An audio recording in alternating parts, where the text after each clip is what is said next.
Hi, I'm Sherry Damaris, and welcome to Macro Magic. And today I have a guest that's been on my show 2 other times, Mary McCabe. Welcome back, Mary. Thank you. I'm so happy to be here again. And we're so excited to have you, especially in the spring and summer, to show us some really refreshing rolls, like spring rolls, vegetarian spring rolls or vegan spring rolls you can make with ingredients that are more raw and cooling for the summer, because as you know, in macrobiotics we eat according to the seasons. So we want a lot of, especially as the heat index rises, we want to use the stove less and less and eat more things right fresh from our garden. So I'm so excited to have you here. Thank you. You're such a creative cook. And I know after owning 2 of your restaurants, one in Ocean City, New Jersey, and one in Philadelphia. Roxborough, Pennsylvania, you have over 1,000 recipes under your coat sleeve to share with us. So today we're going to make these beautiful spring rolls using all different kinds of ingredients. Okay, we're going to get started. What we're going to do is we're just going to prepare the cucumber. And these are Persian, and they really make a big difference in making, because they're firm, very firm. And so we're just going to cut it in half and only use the outside. I like to use they're so fresh inside. Yeah, too. they're really crispy. And so we were learning that we can only use make the size of our palm. So for these egg rolls, or not egg rolls, my goodness, they're spring rolls. So you cut them the length of the size of your palm, and that makes them fit into the spring roll wrapper easily. It's kind of a good guide because you have a palm at least to work with. Now these are great hanging cucumbers. I grow these in my garden, so they hang over the fence, and you can actually, my gardener taught me this, tie strings down from some fencing, and the vine will grow around the string and then hang the cucumber down, which is really nice. Yeah, these are good for this. And I think these are good for all around. And I find them selling them in like packages of 6, and they're not too expensive, and they're organic. So it's a great cucumber to use. So we're going to put them there, and you then want to we'll make sure your knife is nice and sharp. Yeah. To cut them so thin. So there we are, and we make sure that they're all about the same size and fit. Oh, and I didn't rub it, I forgot. Here, we have another cucumber I'll show you real quick. So what we do, but these cucumbers, they don't seem to have kind of a bitterness. They say there's bitterness in the cucumber sometimes, and if you rub it, this little white foam will come out. Some people dip it in salt to try to activate it. Look, you can see it. It's coming.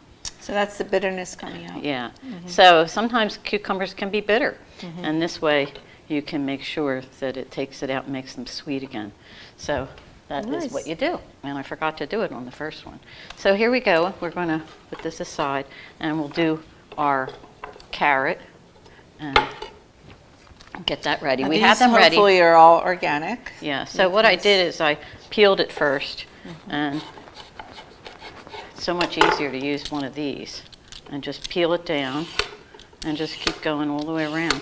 That way you don't have like any kind of, this is still good, you can make stock with it, but it's not real pretty it's too, kind of the color isn't right. So that's why I peeled them. So we're going to just go in here and slice them real thin and make a flat so that it's easy to work with, so that you don't have to have it roll on you. You know what I mean?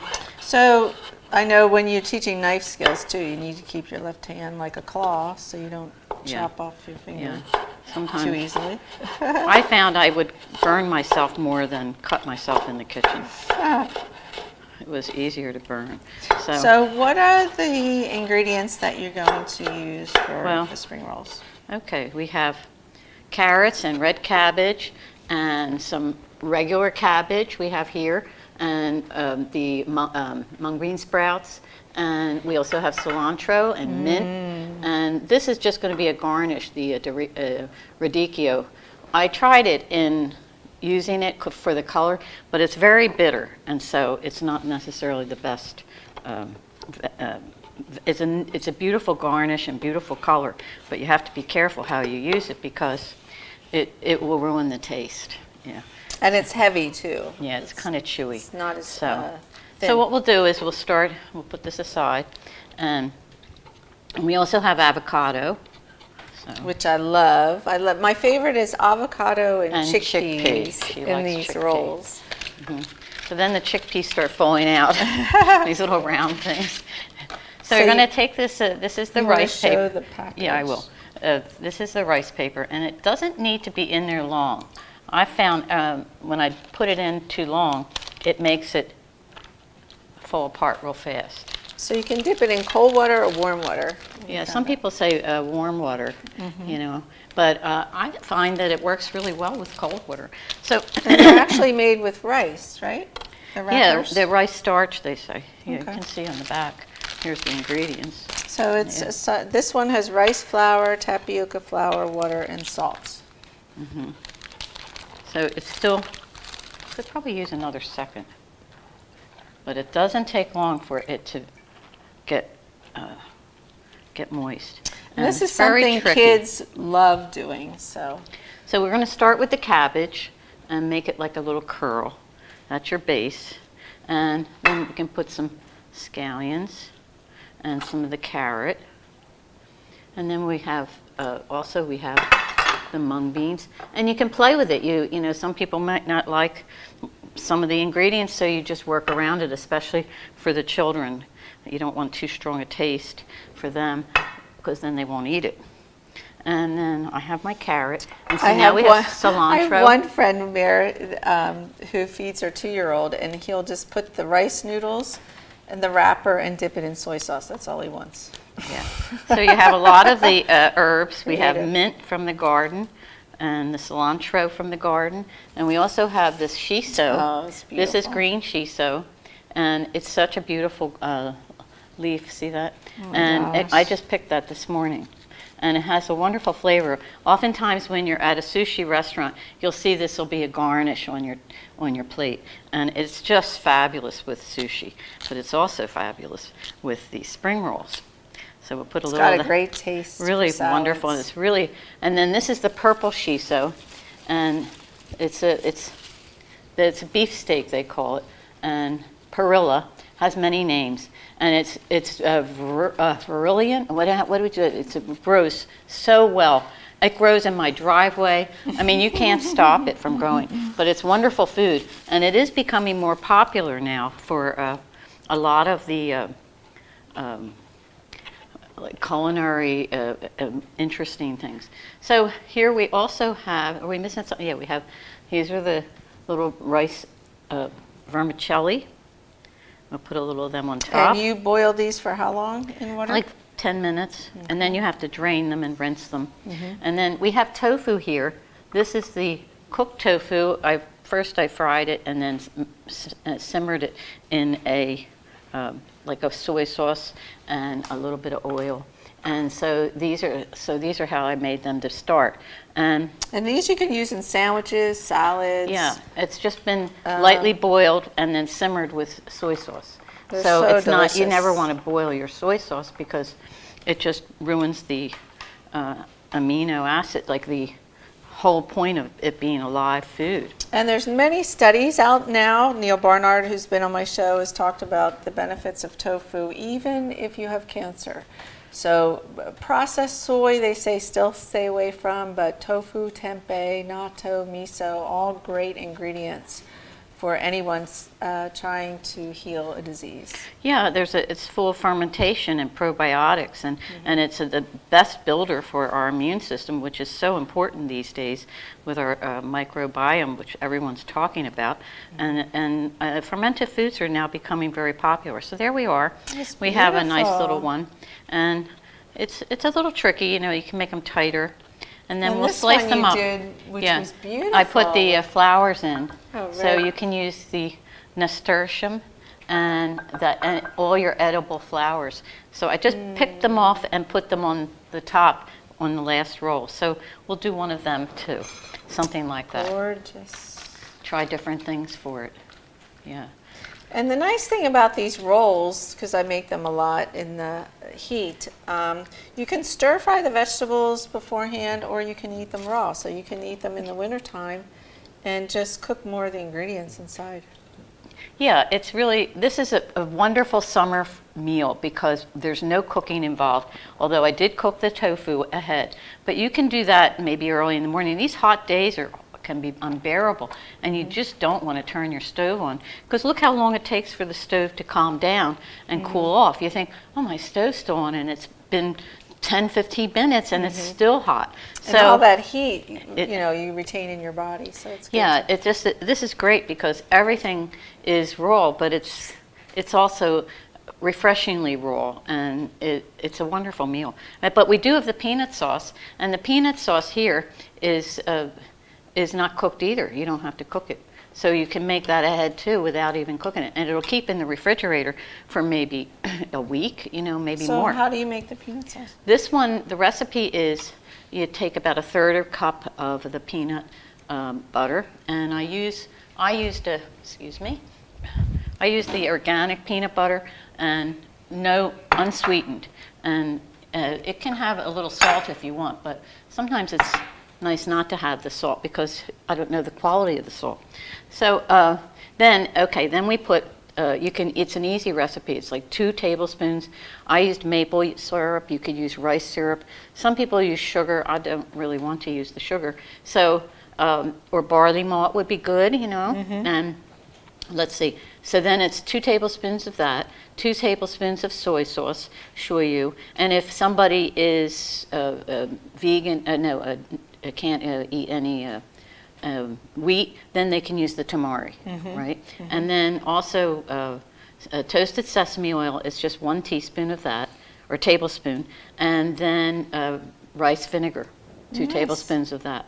And then you mix it all together. And we put some chili flakes in there. Yeah, we did. We made our own chili flakes out of the chili flakes, but I ground them up in my food grinder.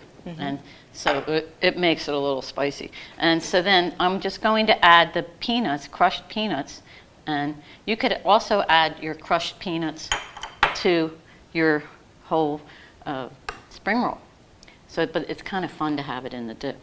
And then this is another dip I made, and this one's thicker, as you can see, and it's a little darker. And I thought what we'd do is put lime juice in, but more you would do that right at the end. You don't want to do it right away because then it would be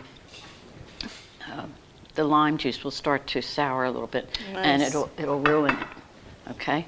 Okay, so we're going to take a commercial break, and when we come back, we're going to look at more combinations of what you can put in the spring rolls, and we're going to taste some of your beautiful dips and talk more about what you're doing now that you've closed the 2 restaurants you were running. Okay.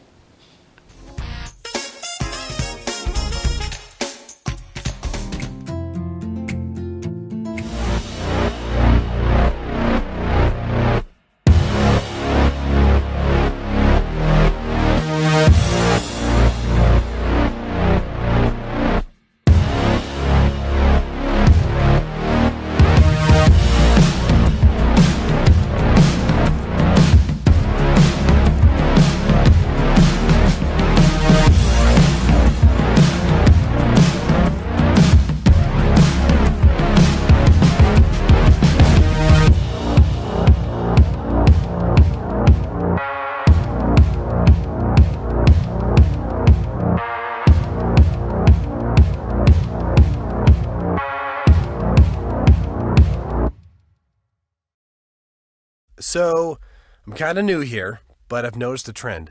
My human does this funny thing where she goes around and gets all my toys, and then she hides them in that basket by the door. But it's always the same basket, and it's always in the same place.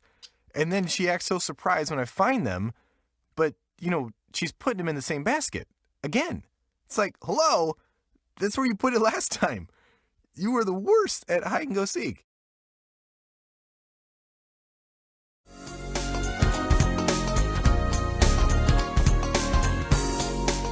Welcome back. I'm with Mary McCabe, formerly of Mary's Restaurant in Philadelphia and Ocean City, right? Right. And we're Bridges Restaurant. Yes. Bridges Restaurant in Bridges Ocean Restaurant. City. And we're talking to Mary about spring rolls, something really fun to eat during the summer and the spring. Sometimes you've had these at Vietnamese or Chinese or even Japanese restaurants, and I never knew how to make them at home. And these wonderful wrappers, which are just made from rice flour, which you can get now in your supermarkets or your natural food stores, are the base. And Mary has already started a second roll, and you're going to show us some different ways or techniques of using different ingredients in them. So this time I'm going to put the tofu that has been fried and then simmered. A little more texture, a little more flavor. Some people like a little stronger. And then this is tempeh, and tempeh is also a soybean product, and it's also been fermented, and it's just a wonderful food and has so many ways to prepare it. So for those of you who don't know tempeh is often used in macrobiotic cooking. Its origination is in Indonesia, and they would ferment soybeans and lay them out on banana leaves until they, for several days. It's another great fermented food, made naturally. It has a lot of B12 in it. It's almost like the natural vegan burger. Yeah, it has so much texture, and we used to make it in California with Morimoto, and we would you have to it's a big job because you have to soak the soybeans, then we had to cook them for a long time, and then you had to let it cool, then you had to take the little skins off the soybeans, then you put it in, you mix it with the culture, and then we would put it in like a flat way, and it was amazing after several hours. I don't remember how many hours, but we'd, a certain temperature and moisture, and then this beautiful white film would be on top, and then you had to stop it, and when it stopped, that was the microbes, that was the bacteria, and it was wonderful to watch. And you can mail order it if you can't find it in your natural food stores. We had Rhapsody Natural Foods on our show. Who they make it homemade in Vermont, and they can ship it to you in all different flavors. But a lot of places are starting to carry it my ShopRite has it, but all the little health food stores, they'll have it, and it's a wonderful food to try. I don't particularly like the recipe on the back of the package because it's kind of bland. I used to have my restaurant, I used to have a tempeh on the menu, and I would deep fry it because for the restaurant it needed to be much more flavor for people, and then they would want to eat it. And then I would rinse it, take off the oil, and it was always good quality oil, and then we would simmer it in first I'd boil it and then simmer it in with a soy sauce brine type thing, and then it would hold up. Hold that one sec. And I would also add kombu to it because the kombu, this has been cooked into the so you can see that it's been cooked in with the tempeh, and pretty much this is how it comes in this flat little patty. So kombu seaweed is almost like a bay leaf that we use cooking beans and rice, and Neil Barnard was on our show talking about how it's very healing for the thyroid. Any sort of thyroid problems really benefit from the iodine in seaweed. All right, we'll put a little bit of avocado in this one, but we don't have any. Sorry, we don't have chickpeas here today. But it's a nice flavor. I hope this isn't too big, because it gets too big, it doesn't curl right. I've had many failures, and I don't want to have it today. It's probably a little big. So we fold it first from the bottom and then the sides, like an envelope. And you want to keep it tight. Mary's doing. Let's hope it works. This is always a challenge. And these wrappers, like I said, are really fun for kids to experiment with. When I was a guidance counselor, I had a garden to plate program where I taught kids, and one of the kids came up to me during my book signing saying he taught his mother to make these every Sunday. This is a fat one. So kids can really But you can see here the flowers. The little flowers are there. Yeah, gorgeous. they come up. So anything you put in at the end, a lot of people put shrimp, and then it makes it prettier. So there we are there, and we're going to cut our garnish. Did I finish? I did finish and we'll put some lime juice in this one. So we have two different kinds of dip. Nice. Yeah. So you can slice them down the middle or slice them on an angle. Makes them pretty. Yeah. Do you want to do that? Sure. Okay, I'll move this. And then we have two plates to put them on. So if I slice this on an angle, Yeah, I hope it works. it turns out really beautiful inside. Oh yeah, that's pretty. You see all the beautiful colors, and it's just so appetizing to Yeah, see, and then we can garnish it. with a purple flower. And so to make garnishes, it's so much fun, and you can make it look really pretty. And so there's lots of garnish books, but you can make little garnishes, and then you put it in ice water. Oh, your curly carrots. Yeah, and then you can have like that. And it makes your food more beautiful and more appetizing, so people really want to eat it. And I'll show Let's the see, viewers. And I'll stir this. This is the dip with the lime juice. And we were talking about tofu too. You can eat it raw during the summer. Tofu is very cooling. So if a child has a fever or someone I'll maybe put it on has a this one. brain injury, you can actually put a piece of cold tofu on their bruise or on wherever the injury is, and it immediately cools the body off. So Yeah, much. if they have a fever, I mean, when my children would have fevers, oh my God, you take a hunk of tofu, but it would be raw, and I would put it on their forehead. They'd be like, "Mom, tofu, it's coming down my face." But I'll tell you, it worked. It worked. They believed me after it worked, so it wasn't a problem. That's a beautiful Yeah, plate. this one is coming up. So, and the other thing I wish I had brought on my way, I was thinking about it, and they make also smaller packages of this. So it's more like a 6-inch, and it'd be like a smaller version. Then I think that would be really fun to make little ones and then roll them up so they're like this size, and then they would be an appetizer that you can just bite instead of having to cut and worry about it falling apart, because that is definitely an issue. And we did talk about putting these in the refrigerator. They do get a little rubbery. They keep their shape, but again, because it's They raw don't last long. vegetables, yeah, you wanna this is eat them something that you have to soon. make fresh. And I did a demonstration for a group of women, and I had them all make their own, and it was fun. And they had never done it, so it made it, kind of difficult. So we have our green shiso, and this is amazing to grow. I got one plant, and I have a whole garden. It grows everywhere, and year, it's right? just fabulous. One plant, and I just let it go to seed, and every year they go to seed. You can eat the seeds. You can. I dry it. And then I make a pickle out of it with salt and press it, and then let that dry. I put it through my dryer, and then I make a condiment out of it. So. Nice. So here we have a sprinkle. dip. Yeah. So what do you think? I think That is gorgeous. Yeah. So we have garnishes and the nasturtium you could eat. So here we are. And the dipping sauce is so So great. here's the other one with the flour on the top too. So Mayor, tell me, you closed your restaurants in what year? Well, I opened Mary's restaurant in 1987, and that lasted till 97, and I got shut down suddenly because the landlord had lost the building. So I had, the door was going to be locked, and so we had like 2 weeks to get out. It was really a pretty hard time.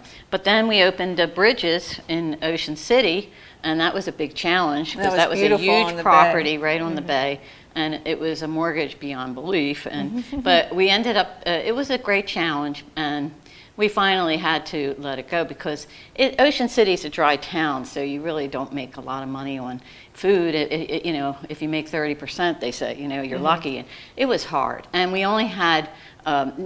We tried to have a shoulder season and do all that. It was very hard. So, but the property was beautiful, and it's still there. But our restaurant got torn down. We left on a Friday, and Tuesday it was gone. It was like, So you started practicing macrobiotics when? Well, I first discovered macrobiotics in about 1970, and I had a dinner with Cornelia Harrer, and that changed me. I thought, oh my God, I've been looking for this food all my life, and her meal was memorable, and it was just so strengthening. So I thought, oh, I got to get into this and follow it, and I started, but it was hard because in the beginning there was nothing in the area. You know, there was one health food store in Center City we'd go to, but it was very limited, and the quality of the food was just all Japanese type food, so it was very hard. I mean, there was only hacho miso, and you know what hacho miso is like. Very salty. Strong. It's just soybeans, you know. So it was a time that was hard to end. So I did continue, and I read my 2 books, book of macrobiotics and Zen macrobiotics, and I couldn't forget it. So, but I did divert a little bit, and then when I was 28. I was pregnant with my son, and I thought, I got to get back into this. So I started again, took cooking classes, went to Denny, and I went to Judy Waxman and learned how to cook, and I went to every class I could. I went up to Boston, I went out to California, and so I studied with all of them. And and you actually went to Bern in Switzerland too. Yeah, I did a cooking camp there. We did it in what was it called? Bern and I forget the name. Oh, Link. We had we were cooking for 600 people, and here I was pregnant, going, oh, you know, cook. They had, oh, you cook tempeh. I had to cook almost a table full of tempeh, like this one is big, flat, and I kept turning the tempeh, and it was like so nauseating. But it's been a great experience. So I have 4 kids, and I spent many years, and then I ended up back in home, and I started cooking for people. And it just, you know, it's how I made a living, being a single parent, and it was great because kids come home from school and I would be making dinner, and a lot of people would come and either pick up food or they'd, you know, I had 12 seats that were reserved in my house, and then they shut me down. The Board of Health came and said, you have to cease or desist. Every day you go, it'll be a fine of $200 back then. So it was tough. So I ended up having a restaurant. And so also now that you've left your restaurants behind but have all these great recipes and great cooking ideas, you're now creating some videos, working on a cookbook, created a website, and actually a really cute bed and breakfast home that you're redoing close to the beach, which is really exciting, and you've hosted a number of macrobiotic retreats there. Tell us a little bit more about what you've seen personally with people healing from eating this food. It makes such a big difference. It just is everything. People don't quite get that. If you know, I said, well, why don't you have whole grain? And I think the biggest problem for that is that they don't know how to cook it. So it's like a fear thing where you always avoid things that you don't quite know how to do, so you kind of do whatever you know how to do first. And I think that's probably the biggest problem. So that's where I feel I have all that experience, and I just want to give it away. So I get a little emotional. But yeah, I know I have something to offer. Yeah. And so here I am. Also, what I see as I interview many, many doctors, plant-based doctors in particular, saying that, you know, heart disease, cancer, simple things like arthritis and asthma and any sort of allergies can be cleared up so simply. Yeah, high blood pressure is a big one. Of course, we never say stop taking your medications until you feel like you've got everything under control, but it's so important to stay away from the corn syrups and the additives and the chemicals that are so popular now in foods. Yeah, it's everywhere though. I mean, you go to the supermarket and it's just full of food that's not really food. It's kind of so processed that by the time your body gets it, and I think there's some kind of addictive quality to that kind of food because you know, you want to eat more of that. Yeah, they call it fast food for a reason. They want you to eat it fast, but eat more fast. Yeah. And I know, like what you said, cooking whole grains is so important because most of the time people think whole grains just means whole wheat bread. They don't know about brown rice and barley and quinoa And they're so delicious and so much easier to have in your refrigerator or wherever you want to keep it. And every day you can use the grain in so many different ways that it is wonderful. So like I'll make a big pot of rice and maybe have it mixed with the beans or another grain or something. But then I'll have that for the dinner or lunch, and then I put it aside. I'll use some in the morning. I'll mix it with a little water and then let it get soft. Then I have porridge. And then you can also make fried rice if you want. There's so many things you can do with your grain. You can add it to your soups. So it's a lot. Like I make a pot so that I can use it in so many versatile ways. And this way, it's easy. You have food. I go on it's so much easier. And all you have to do is like do your greens or your broccoli or that takes no time. Everybody thinks cooking's such a big problem and I don't want to cook. Well, if you microwave and open a box, that's what you're going to end up with, the consequences to it. So better to do, I look at it as preventative medicine. Take care of yourself before and it's so much cheaper. Oh my goodness, you so buy whole nice. Grain, it's just, everything's going up, but this, and it keeps well too. Okay. Great. So we have to wrap things up. Mary, it's always a pleasure to have you on the show.